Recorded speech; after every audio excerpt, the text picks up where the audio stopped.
Hey guys, welcome back to another episode of In the Zone. I am Anthony Pagniello, joined by Giancarlo Aulino, Chris Martelli. Boys, we're going to kick it off with the guy on the screen right there, Double Dion, the greatest captain in Toronto Maple Leafs history.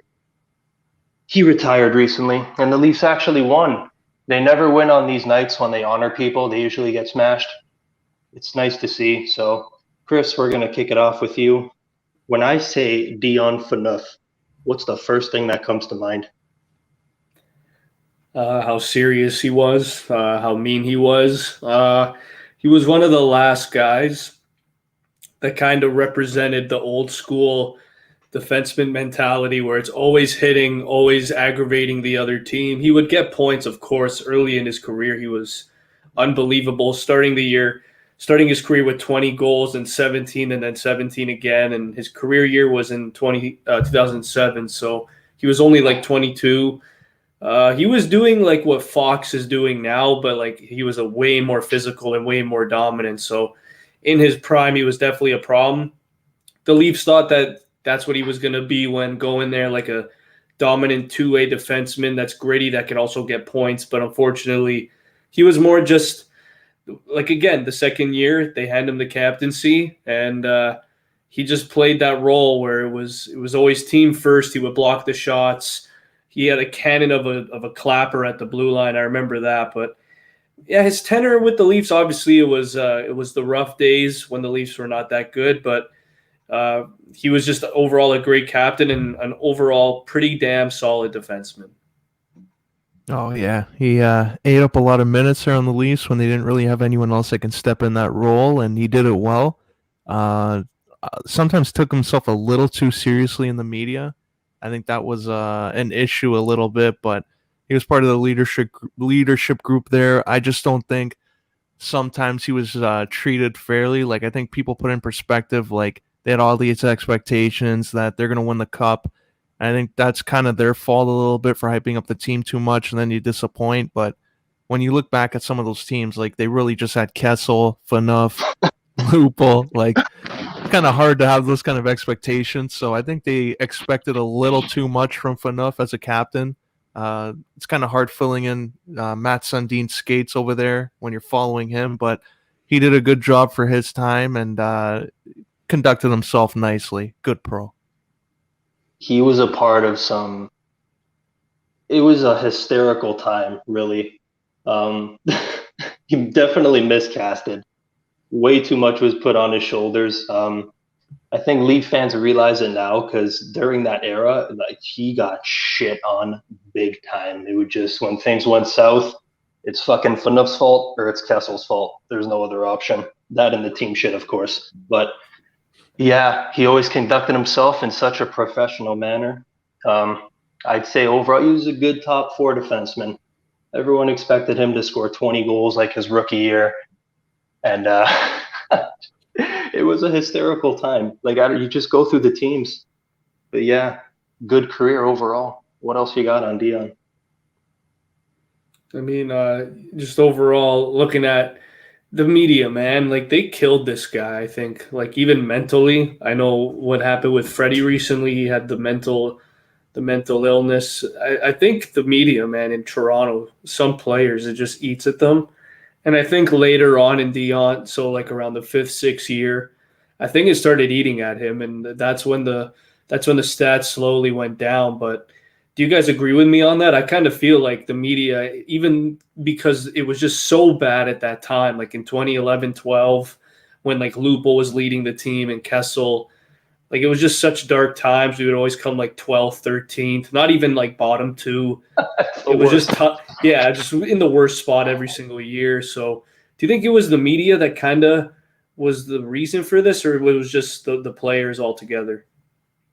It's a bit of everything. I feel like Phaneuf shouldn't have been that in that role to begin with. Because when we got him, like I think he was turning 26. He was still fairly young. Um, Yeah, I get like Tavares vibes from him in his interviews. It's very robotic. I don't know if he was made for that role, but the media definitely plays the pressure. especially given the fact that the team was never really that good to begin with, so everything would just fall on Dion. So I think he did as good of a job as he could have in that situation. Yeah, I kind of think they should have went that Vancouver route and maybe make Jaguar the captain without putting the C on the jersey because he was a guy who had a cup. He was more experienced. Maybe that would have helped things along. But yeah, I agree. Like this guy was miscast for the role, and like Kessel too maybe would have made a captain because he didn't say really much. Would have pissed everyone off. And he just the only time he would say something was calling guys idiots in the media. But aside from that, I just think like Phaneuf, poor guy, had to answer all those questions all the time of why the team's not performing. Everyone thought this team was going to win the cup every single year. They sold it.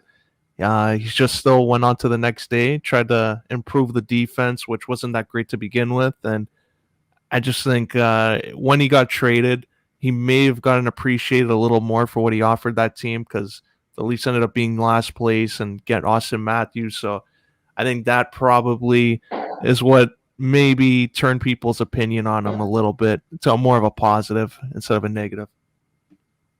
It's funny, man. You're playing in the West. I don't know who his partner was in Calgary. You go from a good conference in the West, pretty good team, bottom team in the East. He had to carry.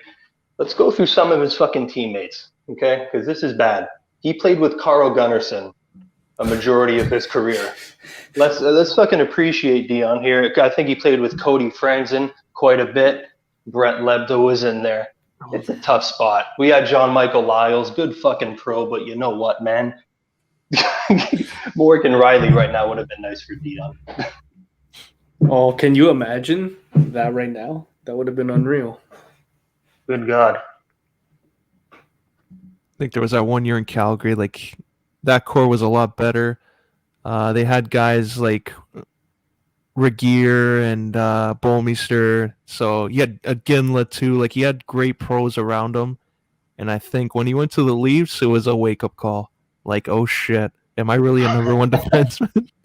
But I don't want to shit on his career. Like he did play over 1,000 games, but World Junior, everyone remembers as part of that group that everyone talks about as being probably the greatest World Junior Canadian team, or in the mix there of being that.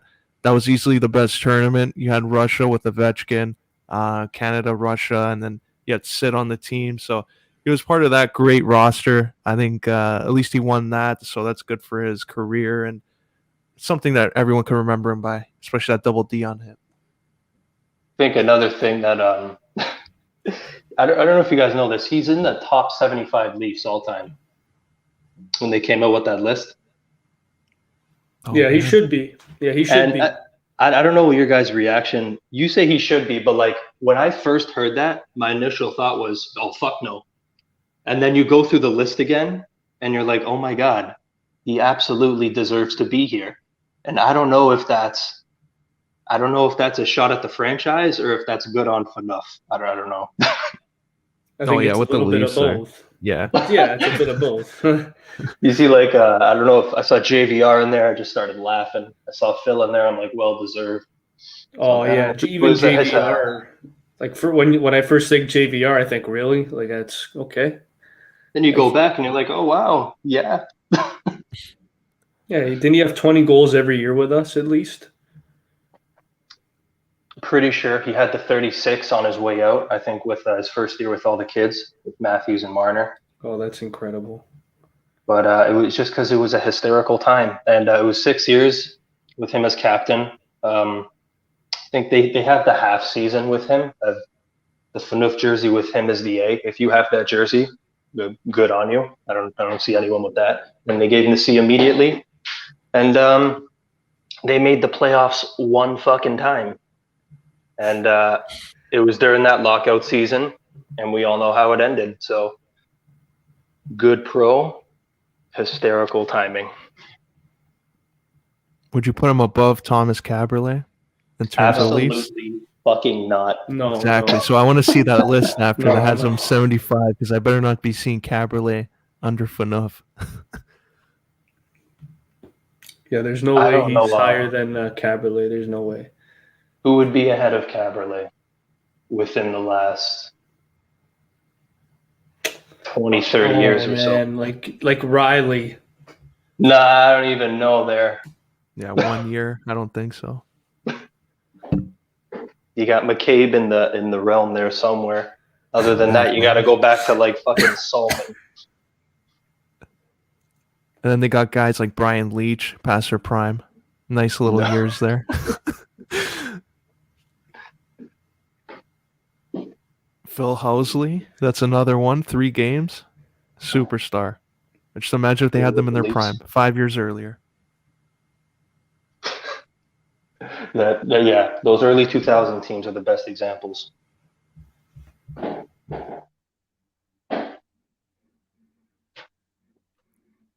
Oh, I just pulled up Dion's stats here. Let's look at this so we can give better perspective on Calgary. Third season, he had 60 points, and then it went downhill from there. So I guess after that year, do you think people thought he can be like basically what Brent Burns is now and they overdid it? Or maybe if they didn't hype him up that much, he probably would have put up similar numbers later in his career? Uh, I don't know, man. I think also the situation he was in. He was playing with guys that really fit his mold of hockey. I think who was he playing with? Was it like Giordano? Was it what's his name there? Seidenberg or Regier? Like he played with those type of D's. So that let Phaneuf be a little more offensive, and obviously he still dominated. But yeah, I do agree. At the same time, he goes to Toronto, and the whole point of the trade is this is our guy for the the foreseeable future, and he was 7 seasons with us, just absolutely solid. Like look at that 2011 year, like he had I think 12 goals, 44 points. That's like back in 2011, 2012, 44 points. It was about like 55 now. Would you guys agree? Like I was pretty solid, like 44 with the Leafs. So and look at the penalty minutes. This guy was always team first. He would get the fights even to get the momentum going. So, yeah, man, Dion Phaneuf, obviously the points weren't there, but it was the intangibles for sure with Dion. I think yeah, and in a different world, like if he stayed with Calgary, I think he would have been in the ballpark of those stats, like maybe in the mid 40s to mid 50s, because yeah, you got all those other guys there in Toronto. He's got to lead, he's got to do everything, so the stats are going to take a hit. But after that 44-point year with the Leafs, that was his yeah, that was his third year with us. We kind of thought if he could get in the ballpark of that, that's all right, because he's got to do everything regardless, and he's got no help. So it kind of is what it is at this point. But yeah, yeah, man. Do you think Calgary, like looking at their team now, they probably made the playoffs maybe once after that? If Phaneuf is still there, they don't trade him and they try to work everyone together. Do you think they eventually win a cup together? If Phaneuf stays in Calgary, And then Giordano comes up the way he ooh, did, and Bomeister and Regier stays, and Ginla stays. then Probably, yeah. That D sounds unreal. Maybe. I think they would look at that D and they would be like the way how people would look at Nashville's D, that type of fear. I think if they all stay together, people would look at that D core like that, and they'd probably be one of those teams to be looked at. But I don't know if they would win, honestly. But if those D all stay together, yeah, holy fuck, I'd be serious. Dude, the problem the whole time with Calgary from like 2005 to 2007. Like it was they never had a proper number one centerman for Iginla. It was like Kessel's time in Toronto. Like Iginla would get, I think the '07 year was the year that Iginla was probably the best player in the league, 50 goals, 98 points. Uh, his number one center all year was Damon Langkow. Like that's good, but like he had 30 goals, 65 points, but is he really a number one center? Like I don't Nah, know. Craig So Conroy. so like let's they, go. they had Conroy, they had Owen Nolan. I remember that year. I think they had Matt Lombardi, who was a hot shit 20-year-old. Alex Before the Tanguay, I believe. concussions. Yeah. Oh yeah, that's another one. Yeah, man, and obviously their goalie was Kipper, and he was obviously one of the most reliable. So, yeah, man, that team was good, but they needed that number one center, Aulino. I think even though if they kept everybody together over the stretch, I think they needed to go and get a number one center in order to win a cup. Um, we haven't brought this up yet. We're 15 minutes in somehow, but Aulino, I'll start with you. When we initially made that trade, because it was a pretty big fucking trade, no picks were involved. What were your initial thoughts? Because there were some fan favorites that went back to Calgary. Yeah, I thought it was. I know Ian White was part of that trade. Stajan was it looked like a Fucking guy who White. could be a number one center. Uh, Hagman was another one. He was like borderline. Like, could he be a second liner, third liner? So it was like reliable for the Leafs. But I thought it was amazing. Like Phaneuf, basically, he was our age coming in. They didn't have that young up and coming guy. Then you put him on this roster, and then I think Burke was more aggressive with that because then Kessel, like you had those guys in the mix. Like it looked promising. We'll put it that way. And then what happened after? Trade this pick for this guy, Cody Franzen for Lebda. That looked amazing at the time too. Just the free agents they struck out on. I think if they struck on a free agent, they got one in there like a Brad Richards, maybe they would have turned things around instead of selling for Tim Connolly. I remember for the longest time too. I think it was 2010-11 to like 2012-13. We were always rumored to get Mike Ribeiro, and that was like late in his career, like 32, 33 years old, after getting those, like 85-point years with Richards in Dallas. So he was a good player. But yeah, Pagniello, you brought up what did I think about the trade? I look back at it, hilarious. Because both teams, it didn't benefit anybody. It's just both Fs. Just a terrible trade all in all. I mean, like look at his couple of years in Ottawa. He actually went to the conference finals with that team, if you guys remember that. 30 points in 81. He looked rejuvenated. I think he was playing with either Carlson or I don't even remember there. Maybe I can't even think of any guys. Maybe what was that guy's name? Was it Chris Phillips? Was he there in 2016? Definitely not. Oh, Mark Mathot, maybe. Mark Mathot. But I remember when the Leafs, when I saw that we got Lindbergh, I remember at the time he was kind of a hot shit. I was like, okay, maybe we'll see with this guy. Maybe he'll be a reliable third line player. And then nothing happened. And then even the second round draft pick we got didn't pan out. It was Emily Rassinen. But I remember Mahalik. That was a fun time. I think he was on a line with Mason Raymond and someone else. Those Leaf teams are hilarious, man. But Matt Fradden, when he got traded, I was a little hurt. That was a rough one. AHL legend. I remember when Burke was talking about this Phaneuf trade, what he called it. In a couple of years, they're going to be talking this as a Keith Ollie trade.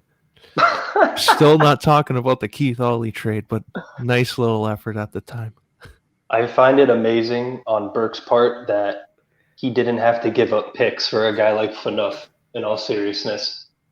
Because he was a 25-year-old defenseman, and he was coming off those years. And when I look at the guys we gave up now in hindsight, like Chris said, it's fucking hysterical, honestly.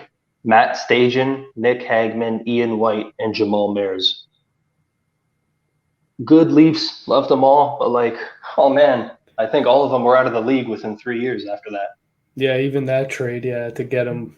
But then we traded him after. But yeah, Matt Stajan was a fan favorite, but he didn't really what was a career year, like 37 with us? Wasn't that much. Like he was whatever. He was nice. He was an okay player, yeah. Alex They're all Steen, fan favorites. That was one that pissed everyone off. Of course, man. Look what he did in St. Louis. Fuck. He got I'm happy he got the cup. Right? Or we're not bitter about that, right? Oh yeah, with Bosey too. No. 1 year later, Phil and Bosey. No other way. Yeah, no, I'm not bitter about it, no. Chris, you brought up the second blockbuster fucking Phaneuf trade back in 2016. When he initially went out the door, what were your thoughts? Were you like, is it time? Is we saw it coming? I mean, I was low-key happy because I knew it was like a change the wave, man. That was the year we were tanking. We were awful that year. Actually, no, 14-15, I think, was the year we were really, really bad. But yeah, even 15-16, same shit. We were still like third or fourth last that year. We ended up winning the lottery, getting Austin. But Yeah, you look at the blue line, man. It was definitely a time for change, and you're a top defenseman, captain for 6 years, 7 seasons with the Leafs. Like you did your part. Now it is a business at the end of the day. So I think they both mutually. Phaneuf had a time where he knew his game was in the decline. He knew probably the pressure would get to him. The fans would probably get too ruthless, but he got that second win in Ottawa, which I was really happy for him. Like he wore the A. He definitely deserved it. He was a great leader there as well. I'm pretty sure he benefited Carlson as a leader through and through as Carlson got older as well. He probably looks up to Dion in that regard. But yeah, man, of course, I mean, at first I was a little I was kind of hesitant about it. I was like, okay, maybe, but I'm going to miss Dion. But, I think at the end of the day, like I said, no one really benefited other than Dion's leadership in Ottawa. Other than that, complete waste of a trade. I was fucking pissed when they traded him and didn't have to retain any money. So you could have left Phil, start rolling, start the year, and then trade him without having to retain anything for the next 8 years. And then with Phil, you trade him right away, retain the money. With Dion, let's see how it plays out, and then look how it benefited them. So I think it just pissed me off with management that they jumped the gun on Phil, and right now we would have an extra 1.2 million in cap space that they could use right now, and it ended up biting them in the butt right there.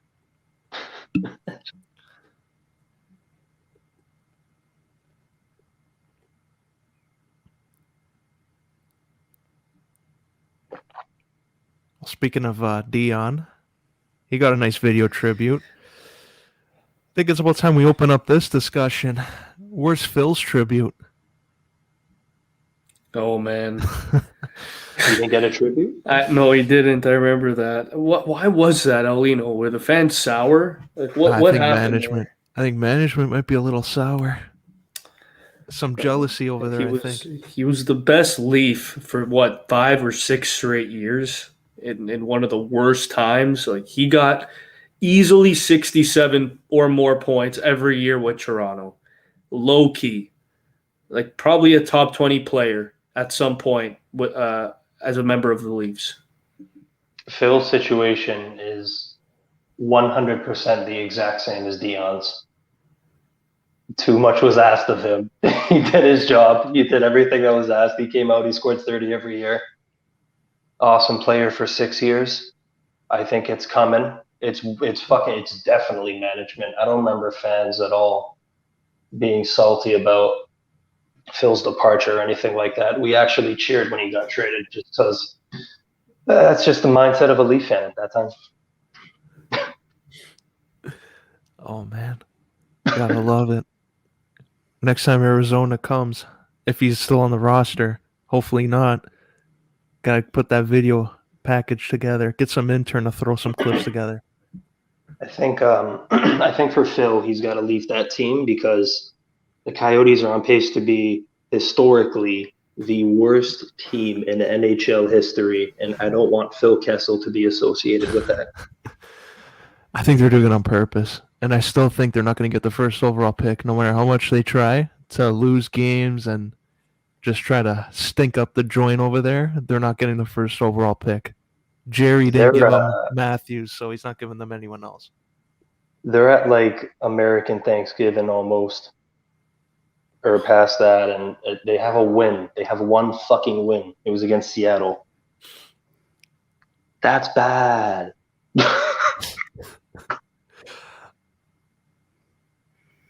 Yeah, it's actually fucked how bad Arizona is. I was looking at Chikrin's stats. He has 4 points. He's a minus 23 already. Like, oh my God. What the hell's going on? It's not even him. He's logging like 26 minutes a night. Oh my goodness, man.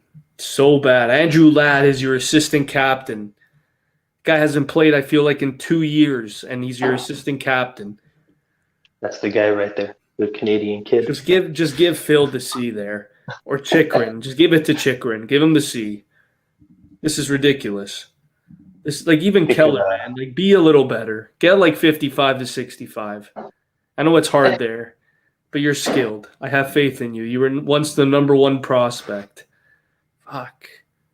Tough now times. it's just time to They just got to dip out all their, I guess, their veteran guys and keep the 3 fucking guys that they want.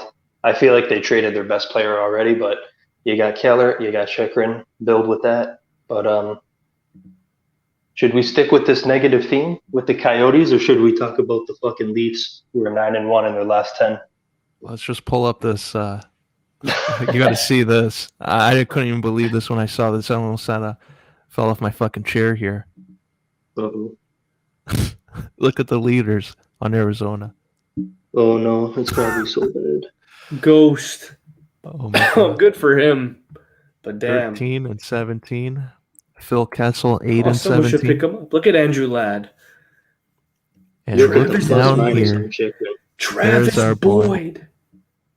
Alex Galchenyuk. Galchenyuk, 2 and 4. 2 and 4. That's solid. Making progress. There's a lot of junior legends in here. Phil Kessel, 6 feet, 202 pounds. Oh, that's being generous. 202. He's clocking like 230 probably. Let's be real. I think man, Barrett this is Hayden bad. breaking out is the best thing for them. Yeah, Hayden has to be better. Antoine Roussel, what a pickup. Dmitry Yaskin, one point in 12 games, Pagniello. Oh my God. Louis Erickson, who's still in this league, has 1 point in 15 games. Oh, One of my favorites in Dallas. Does that say Hutton Wedgwood? Oh my Lord. Scott my Wedge. God. Oh yeah, let's go. I like Cam Connor Dineen, Jones. but this is not the place to develop. He's got to get with his agent, fucking get out of town. That's When not going did to he get happen. drafted, Aulino? He's a 98, so probably 4 years ago. Interesting. Yeah, so this team not looking good. 2 wins now. Making Oh, they got progress. 2. They're up there. It's happening. The winning streak is happening. They should. Do you think they should relocate, or should they just stick it out over there? I want to see them stick it out. I root for Arizona. It's hard to believe. Everyone sees them as being this historically terrible franchise, but I think they're in their worst drought just now, the last 5-6 years, in terms of not making the playoffs. So it would make sense for them to relocate for sure, but I'm holding out hope. Yeah, man, I don't think they're going to relocate. Maybe not for now. Maybe in a couple years, but with this pick they're going to get this year, whether it's Bedard or Shane Wright, they're going to be they're going to be unreal either way. So, kind of I feel like this offseason that they're going to have after this regular season's done, it's going to kind of be like Seattle, except not an expansion team. It's going to be okay, they get the top pick. We know that this was the worst they could be. They're not going to be worse than this year. We all know that. Just brutal hockey, all in all. So just come in last, tank, try and get Bedard or Shane Wright. Try and speed up this rebuild and get Arizona fans back into the building, because right now, man, like I saw on TSN, they were saying this is arguably the worst team of all time, and it's embarrassing, man. There's you play to win, you play for respect, and then you just have that where there's nothing, there's no emotion. You could just see it. They're not going. So it's just kind of embarrassing. It's disappointing to see, man, but it is what it is. The record, the Washington holds that record for the least amount of wins, right? It's with 8 or 9. Oh my God, Yeah, it might be. Or Buffalo.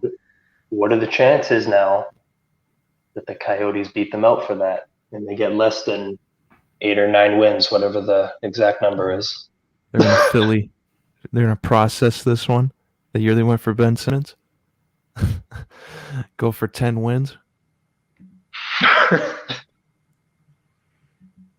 Yeah, I'm trying to think who the worst team was in the history. Must have been Buffalo going for McDavid, and they struck out and got Eichel. That's the only one I can think of. I think of the expansion Capitals and that Atlanta team in the early 2000s. Oh man, I was gonna say Atlanta. Yeah, they were freaking ass. but they had heater. Oh, They They had did. heater. They had hope. Fuck. Then they had yeah, I Kovalchuk. remember. I remember Washington. They had what 8 wins, 67 losses, And that was, oh my God. 74. Yeah, that's probably the worst year. 8 wins, 67 losses. So it I was don't think eight there's anything worse. But I mean, in our era, it's probably Buffalo. They were freaking terrible. for the McEichel Bowl that year. Yeah, that was just wow. Terrible year, man. One of the worst I've ever seen. I'll throw Atlanta in there too. It just stands out so vividly in my mind. Just remember thinking as a kid, this is fucking Mickey Mouse gimmick logo bullshit team shouldn't be in the league. It's true, man. They were fucking terrible. 23 wins, which is like 8 is awful. 8 is the worst I've ever heard. Yeah, that's awful. This is 23 and we're saying it's one of the worst. Tyler Ennis led their team in points and goals that year. 20 goals, 46 points. Oh, fuck yeah. He's still rolling. Fucking love Ennis. Their captain was Brian Gianna. Their assistant captains was Josh Georges and Matt Molson. How bad was that Buffalo team? Josh Georges. Oh, you're throwing me off. Oh, my. I haven't heard that in years. Matt Molson off the John Tavares led team, and the Islanders, where he gets all those points and goals, goes to Buffalo. You remember the coach Ted Nolan? Guy's a legend. I didn't get a fair shake there. Who were the goalies that time? Was it Jonas Enroth and Neuwirth? No, I think Leonard was a goalie, and then he I think that was left. before. I think that was before Leonard. Around that time, though. Yeah. Fuck, Enroth stands out. Enroth was their Leaf starter. legend. Like, You remember staying with the Leafs solid month or two? Little squirt. it was fun. 872 save, 394 goals against. Pretty bad. Oh my God, is that his? Oh, That's a good little stint. More like shit stain. oof. Oh my God. Yeah, dude. I don't know. I don't think Arizona's gonna break the record though. I think guys like Chikrin, Keller, Kessel. Like if Kessel stays, I hope he leaves soon because he deserves way better than that. He's arguably a Hall of Famer. I think he might be. Where do you guys think? Where do you guys think he goes? Aulino. Oh, I was always saying Edmonton should have scooped them up when they had the chance, but I'm leaning more towards Colorado right now. Oh, like they need another winger. Can the Avs do it though? I think they're paying a lot of fucking.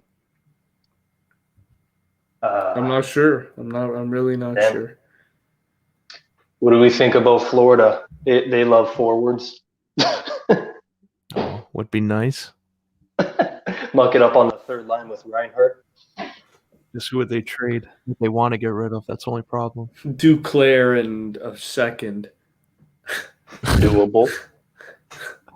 It's pretty fair. Duclair's a known 20 goal scorer in this league, and Kessel's a known now 20 goal scorer. What are the odds of this bullshit happening? Because I'm having a sneaky feeling about this as Florida is playing amazing and they start becoming that team to beat there in Florida when Tampa sees them across the ice. After the Olympics, what are the chances of Kucherov saying, you know what? I'm injured again. And then the deadline comes and they get Phil. Kucherov comes back in the first round again. I mean, if they do that for the second straight year, then I think that's kind of bullshit because the league should get on that. You know, they should take charge and know that that's kind of not right. 18 million over the cap last year. That when I found out, I remember I found a buddy of mine at work told me that. I think it was after the second round, and I was like, "Holy, like, are you serious?" And then he showed me their players and guys like Johnson and Palat and Gord and Kaloran, like they're all making well over $4 million. Then you have Point, Stammer at like what average of 8.25, and then Hedman. So yeah, they were 18 mil over the cap, and I'm just there. I'm like, oh my God, this is bullshit. this is actually not fair. So, I mean, Pagniello and Ali, like if they do that again, like come on.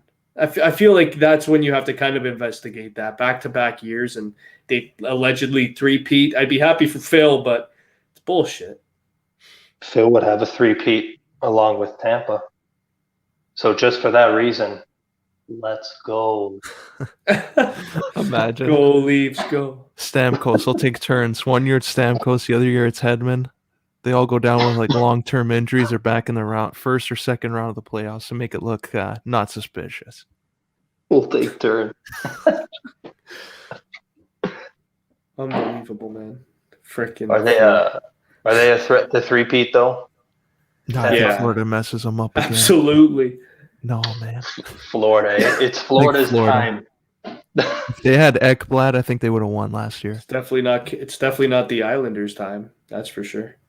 That is a valid statement though, because that may have been one of the best series last year, Tampa, Florida. They gave them a fucking run. That was a 7-game series. So I think it's up to guys like Verhaeghe and Vetrano and Duclair and Bennett, like guys like that. Like they have to really come through because time and time again, guys like Kalor and Sorelli, Palat, Stammer, Kucherov, like those guys are going to pull through late in games, especially Sergachev. We saw a couple times last year, Ross Colton, like a call-up. Like these guys, like they really want to play. They're going to try their best, man, to get that moment. So Tampa's always been hungry, even though they've been over the cap. They've been one of the better teams for about 10 years now.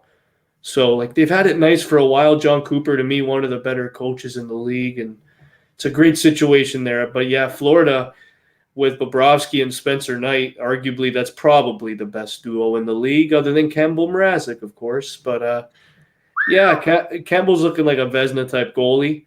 But I want to quickly talk about, like, I'm looking back at everything, and it's just, I don't know, man. Like, you think of Ekblad, like, can he arguably be better than Hedman in the playoffs? Because we've seen Ekblad the last 2 years. He's evolved to, like, an elite top 2 defenseman in my eyes. And if he could be better than Hedman, or at least scratching the surface of equaling what Hedman does, then I like their chances. But for now, man, I like what Hedman, Sergachev, and like even McDonough, what he brings to that team still, it's just incredible. I think even getting Maroon and Perry, just awesome stuff for Tampa. Yo, I don't ever want to hear that again. If Ekblad can be better than Hedman. Woo! I love Ekblad though. Man, he just got to stay healthy. That's really been his thing every year. It's kind of the Florida and like Arizona curse, and those teams you don't really get a whole lot of attention and a whole lot of love. But he's been in the league for a minute now. He scores double-digit goals every year. He does a whole lot for that team. So I don't know if he's on Hedman's level, but fuck, if he could just stay healthy, he's one of the better defensemen in the league, seriously. Yeah, we've been following this guy since he was 15 years old. He's always been hyped up since he got that status, or he was allowed to be in the OHL as an underage player. So I think the media just hyped him up so much. So he's been watching him develop. And I think if he was healthy, like Pagniello mentioned, he would be easily. But I think that all those injuries he got and missing so much time kind of stunted his development a little bit. But if he is healthy, I wouldn't put it past him to really remind everybody who one of the best defensemen in the league are. I think he's still that good. Yeah, I agree. I mean, obviously not better than Hedman, but I mean in terms of value to his team, he's up there. So that's what I tried to say. I didn't mean better than Hedman. No, Hedman's a top 3 defenseman. He's arguably the best defenseman in the league still. But the way Yossi's been playing, absolutely incredible. Is Mackenzie Weegar the perfect partner for Aaron Ekblad? Or is this just a flash in the pan? Because I'm hearing this guy get Team Canada consideration, and I don't really know what to think about it. So, Chris, what do you think about Mackenzie Weegar? I mean, I've had my kind of doubts with him because it kind of came out of nowhere. But again, same with Adam Fox. He kind of came out of nowhere. 2 teams gave up on him, and then he just blossomed. I don't think Uyghur's that type of player by any means, but what we've seen the last 2 years, yeah, man, he in terms of Corsi and like even strength scoring for D, he's up there. He brings a lot to his team too through special teams. Like last year, he had 45 and 54 with Ekblad out for most of the year. He was just absolutely actually like even the last 2 years, he's been pretty damn solid. So um, like you could argue it how important he is because a lot of people they're in a mixed bag with him. Sorry, he didn't have 45 points. He had 36 and 54, but still, that's solid. That's on pace for like 50 in an 82 game year. So yeah, I want to say he is the perfect defense partner right now for Ekblad because he's a perfect 1B or a 2. I think he's got that potential still. He's only, he's 27, it says here. So, yeah, he's arguably in his prime right now and could be a great secondary defenseman on this team for sure. Yeah, I agree there. I think it's jumping the gun a little bit on him. I'd just like to see him develop a little more, but in an Olympic year, it doesn't help that you're playing so well because they're going to go with the hot hand at the Olympics, but it's going to be interesting to see if he carries that over. I want to see him in the playoffs again and get another look at him, but he does have potential for sure. You're looking at hot hand for the Olympics. What do we think about Morgan Riley? Because the fucking Leafs are rolling right now, aren't they? Oh, yeah. It's been fun. It's been awesome. Gotta put him on the team, eh? What's standing out for you guys in the last 10 games here? Because for me, without a doubt, it's Jack fucking Campbell. Oh yeah, yeah. That's the no-brainer. I want to say him, and I want to say Mitch Marner, especially. You know what? Now William Nylander. He's probably been our best. He's probably been our best forward. Even John Tavares, man, like coming back from that scary injury and like doing what he's been doing, 16 and 17. I think he had 9 in 4. He had a stretch like that already this year. But low key, even look at Kerfoot, 11 and 18. That's not too bad. Yeah, that's pretty damn solid. So I feel like everybody's contributing, even though it feels like our bottom 6 rarely scores, which it is true. Engvall can, man, he gets so many chances, he just can't bury it. And even like a guy that's impressed me the last couple of games for sure is Andre Cash. He's been arguably one of our better players, bottom 6 for sure. But Morgan Riley, since signing the contract, I think has been like a top 3 player on our team. So he's been a monster. He's been a big reason why. But Jack Campbell probably has the best save percentage. Maybe he's only behind Markstrom because Markstrom's on God level right now with 5 shutouts in the first 13 games. Just ridiculous numbers for him. But what do you think, Aulino? Who do you think stood out to you the most? Well, remember before when we did our fantasy list, I said Morgan Riley is gonna tear it up this year. Our boy's got 13 and 18 right now, so I think Mo is on his way to do that. I think he's going to be on the Olympics, get a confidence booster there, sign a new deal. But I like how everyone got quiet on Mitchie in the media. He started off a little slow, but look at this now, 15 and 18, and you see Tavares playing amazing now, 16 and 17. So the guys that are supposed to get that many points are getting them, and the guys that are paid to do that are leading the team. So I think it's positive for the overall group. And another thing too, like you look at Brody and Muzzin's stats, and there's a lot of fans out there that gripe about it, like, "Oh, what the hell is this? Like, why does Brody have 2 points in 18 games?"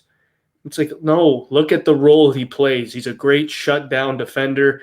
He perfectly benefits guys like Riley and Sandy and guys that want to push the puck up.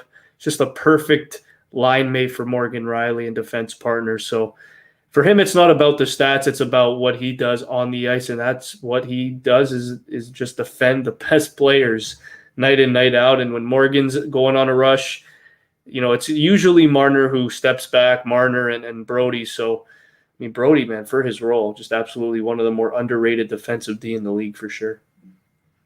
When I say Nick Ritchie, there are 2 opinions to this usually. One is he's a big body and he does the things that Matthews and Marner don't want to do. And the other side is he's too fucking slow and he's got to score a little bit more. Which side are you on, Chris? For me, it's it's the first one. I mean, at first, I mean, it's more. I think it's obviously he's the slowest player on the team too. So I'm just gonna say both, but more like I feel like that's why Dubas got him. He's like, look at you, you're 6'4", 230. You're gonna be the one hitting. We'll put you on a line with Matthews, Marner, Matthews, Nylander occasionally, and you're gonna be the big body. But yeah, he's got to score more. I don't even think he's on this list here, so he doesn't even have 2 points. Just terrible. Like he's got to get. I expected, like, you see what Kerfoot's doing, maybe a little less, like maybe what Bunting's doing. That's what I expected Richie to be doing right now, and he's only at like 2 points. So he's the one guy for me because he had fucking what did he have? 15 goals last year, something like that with Boston.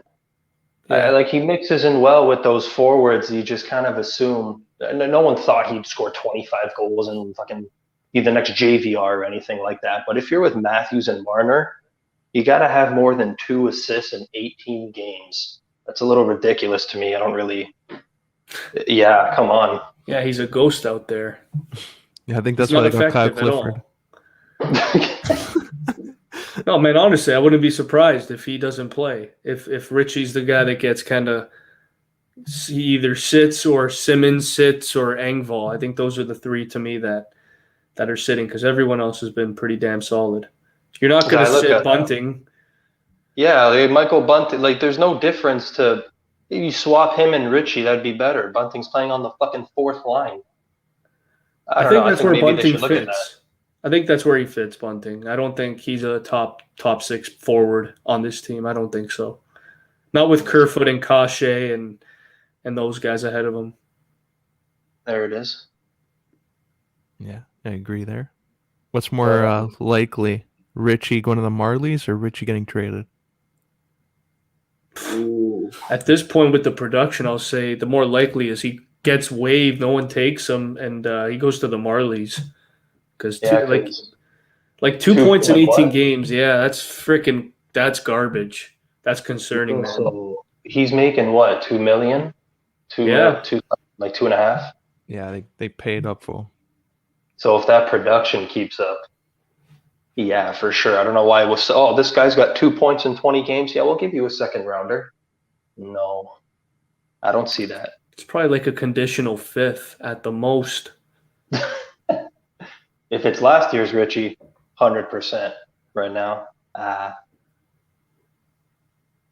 But I don't know, man. Like even like I was gonna say, out of all the guys, so we saw Tavares is leading our team right now. Like, what do you expect from John Tavares? Do you expect a point a game? Because that's what he's been at right now, and he's looked dominant in the face-off, on the power play. He looks kind of rejuvenated and he looks motivated. I think he's playing with a lot more anger since that injury.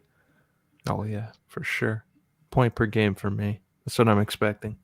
You did have him in the top 10 centers. I like it. I mean, it's Tavares, right? I think at this point we know what to expect. Whether he gets like 90 or 74, he's going to be one of the top players in the league. I think for what he's doing right now, he's one of the players that can play himself onto his Olympic team. Honestly, because I look at like Matt Barzal, he's been okay, but there are certain guys out there that I think Tavares has been better than. So he's making a case. Tavares has arguably been better than Bergeron this year. Man, we've been saying it. The day Bergeron falls off, that team's all kinds of fucked. Yeah. Like even Pasternak isn't doing as much as he did the last couple of years. He's struggled out the gate, Pasternak, a bit. You still worried though? I think when we talk about guys like Tavares, like I'd see him battling it out to make Team Canada. I don't see Scheifele making it. I don't see Barzal making it. I mean, they're talking about guys like Hyman potentially playing the role like what Chris Kunitz did in 2014. So I mean, I'm not opposed to that. I quite frankly see it, to be honest. If they're going to play, let's say, Hyman, McDavid, McKinnon's the top line, like, would you really be surprised with that? I kind of wouldn't, honestly. So I feel like there's going to be a couple guys that are really, really solid that are going to get left off this team, maybe even a Ryan O'Reilly. So it's going to come down to the wire. But yeah, right now I have JT making Team Canada. Yeah, so I think that there's a deadline. I don't know if it's December or end of December, but if John Tavares plays good for another 2 weeks, I think he's on Team Canada.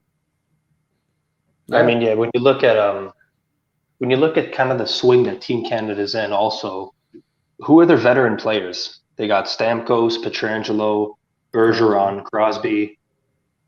Tavares would be one. Like it's kind of like a new wave for Canadian players. You got all the young hot shots, and you got 4 or 5 veterans. Tavares right now is absolutely there. So if the deadline is sometime in December, look for fucking Johnny T to light it up. Yeah, because you even think about some of the wingers that could potentially miss out. Like, I know Huberdeau's a lock, Marchand's a lock. God, yeah. Like, I think Mark Stone is a lock. I think he should definitely be there. Hyman has been rumored. There's a lot of different guys out there, but what do you guys think about Tyler Seguin? Can he potentially be a guy that makes this team, or do you guys maybe see Seguin being the odd one out here? No, he's not making this team. He's not. I don't see it. For me, he's one of those guys he would have to play his way on. So I think he's for the injury he's just coming off of, I think he's been solid. The fact that he's been playing and he's got a decent amount of points per game ratio, but I think he'll be in consideration, but I don't see him on the team, especially over Tavares right now. Yeah, Dallas GM's probably low key, also hoping he doesn't in case he gets injured. It's a liability, so I don't see it. I think Tavares is outplaying him for that spot 100%. Okay, I'll ask this question then, because this is what we've basically been talking about the whole time. Who is the more likely player on Toronto to make Team Canada? Is it Tavares or is it Riley? Riley. For me, it's Tavares. Oh. Discuss. Your boy Morgan Riley. Oh man. Because I now make the decision. Like, I'm the one that decides it. So I want to hear your guys' thoughts on why. Well, I'm just thinking of the D off the top of my head, and they got Pietrangelo, Makar, and Theodore locks there. I would assume Dougie Hamilton's there, Darnell Nurse. And I don't know if they would take a guy like Morgan Riley. I feel like if Drew Doughty's healthy at that time, if they want to go more defensive, like Pellick or Chikrin or someone, I don't know if they would take Riley. Honestly, I feel like they got Hamilton, they got Makar. I don't know if Riley might be like a 7th option there. Yeah, the 4 beat writers in fucking Arizona are making a strong case for Chikrin over there. Yeah, he's not making it, I don't think. No, not Chikrin. No, yeah, not he's Chikrin. not there. No. I'll say it's between Riley and Hamilton when you really think about it. Hamilton, yeah, like he should realistically look at obviously fantasy. He should be on Team Canada, but it's not fantasy. This is to win for your nation. So, yeah, it's between Riley and Hamilton. I feel like it's one of those two that are not going to make it. But sorry, Aulino, I got Tavares more likely being a member just because of the veteran presence. Like we mentioned, you need those type of players.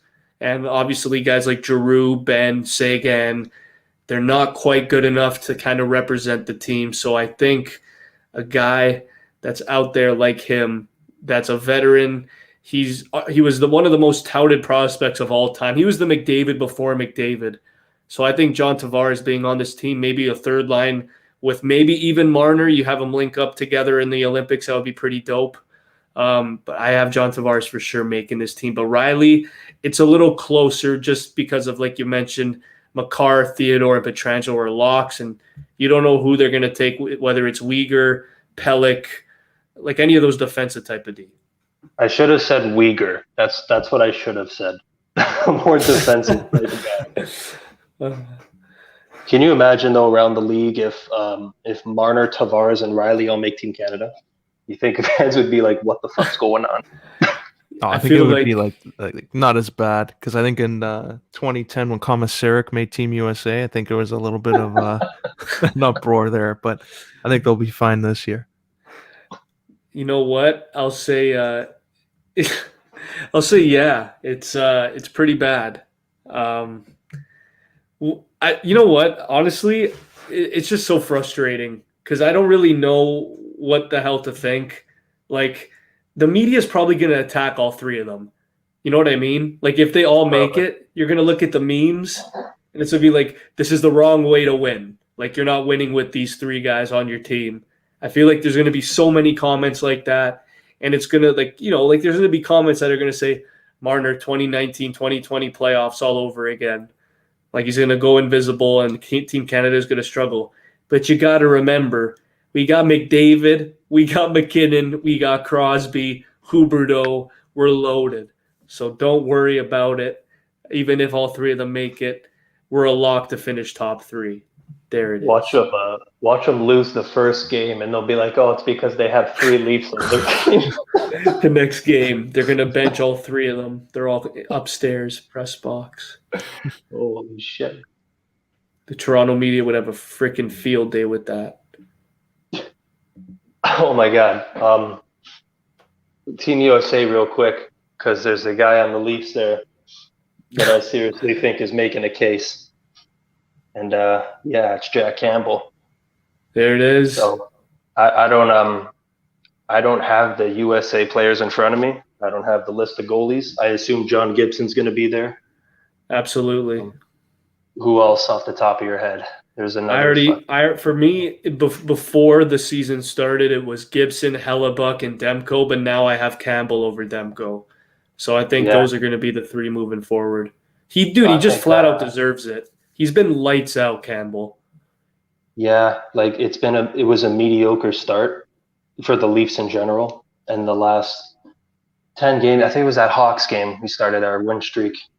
He's been fucking incredible. He's making a serious case for the third string, so I gotta throw Soupy in there, man. If he can get that for Team USA, that's killer. Especially given where he's been the last fucking few years.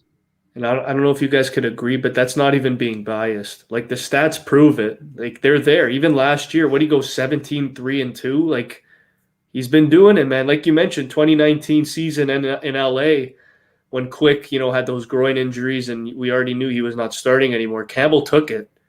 And then Toronto took full advantage. They traded Sean Dursey, Grunstrom, and I think who went the other way? Moore went the other way. So, I mean, getting Campbell, man, so absolute, unreal, underrated Kyle Dubas trade. Probably one of the best looking back at it now. Oh, definitely.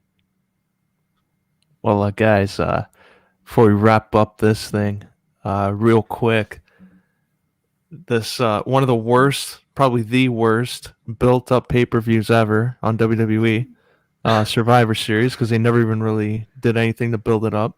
Trying to make Charlotte Becky look like a shoot. Big E, Roman. You got this tag team match that changed 5 different times. What's your bold prediction? And what's another prediction that you can see happening after this match or after this pay-per-view? Okay, I guess we'll talk about the 4 that are there. I'll start with the Raw. I'll start with the women's tag. I don't know why Natalia's still around there. I don't think she deserves to be in this spot. I'm not trying to be a dick or anything. I think this is going to be the breakout of Liv Morgan. I think you have to kind of showcase her. Even it's between Rhea Ripley and Bianca Belair here that really, really shine. But I don't know if you guys agree with me here. I feel like Liv Morgan is going to be, at the end of the day, like she's going to have the brightest spotlight on her come the end of that match. I'm just I'm seeing this now. Did they take out Shotzi Blackheart's last name? I think they did. What's their problem with last names, real quick? Why do they do that? Don't think they like them. Keep things short. But yeah, I don't know if it's a bold prediction, but what I think's going to happen is that guy in the fucking middle there, almost Big E, the new WWE champion, going to make a statement against Romanus. Not going to win, but yeah, big statement. He's going to be here for the long haul. Oh, we already know what's happening in that match. It's going to be another Roman Reigns match. Dude, this guy's been on a streak. Every match he has is basically no lower than a B plus. Consistently been just even his moveset's improved too, low key. But Big E, yeah, one of the more underrated WWE champions in recent history. Still a little fresh, in a lot of people's minds, but he does have the potential. He's finally living it up from all the way back to 2011. So there is a story here. Obviously, we saw with King Woods and Roman Reigns there on SmackDown. I got Roman obviously winning this. He's been the MVP for the last 2 years in WWE. He hasn't looked back since winning it back. And yeah, he's definitely the guy of 2021, 100%. But like Pagniello mentioned, I do see Big E going for about 20 minutes. Oh. You know what I want to see though? I don't think it's going to happen, but I want to see RK Bro beat the Usos. Yeah, just because the Usos, when you look at the last 10 years or so, they're the fucking tag team. Those are the guys right there.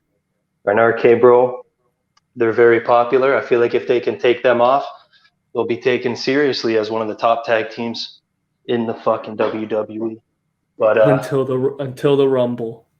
Until the Rumble. But that would be a nice win. Yeah. It would. Yeah, it would. Yeah, I think this whole Charlotte Becky thing, there's a WWE 24 probably just waiting for it. As soon as the match is over, absolutely. you're going to start promoting that. It was all part of the plan. What we did for our match and all that bullshit that they like doing. I'm looking at this tag match. I think it's going to be a disaster. I think Bobby Lashley needs to be the guy there, but he's not. I think Seth and Drew are going to be the two left standing, and probably Drew wins it for his team. I agree with you guys said about that women's match, Liv Morgan, Soul Survivor. Main event, though, bold prediction. I'm going to say The Rock comes out to close the show. Yeah. Oh, shit. That'd be interesting. I'm not going against you with these bold predictions anymore. No, we can't, man. There's no way. But honestly, man, I'm looking at the Survivor Series men's match. It always delivers for the most part. It's going to be tough, though. I think for this year specifically, like you're looking at the guys in there. Obviously, Corbin's a write-off. I think he's going to get eliminated fast. I wouldn't be surprised if Kevin Owens also gets his spot here because he just turned heel. He's fresh off a heel turn. I don't see Finn being a big part of this match, but yeah, I wouldn't be surprised either if Jeff Hardy is one of the sole survivors for SmackDown. Oh, not a fucking chance.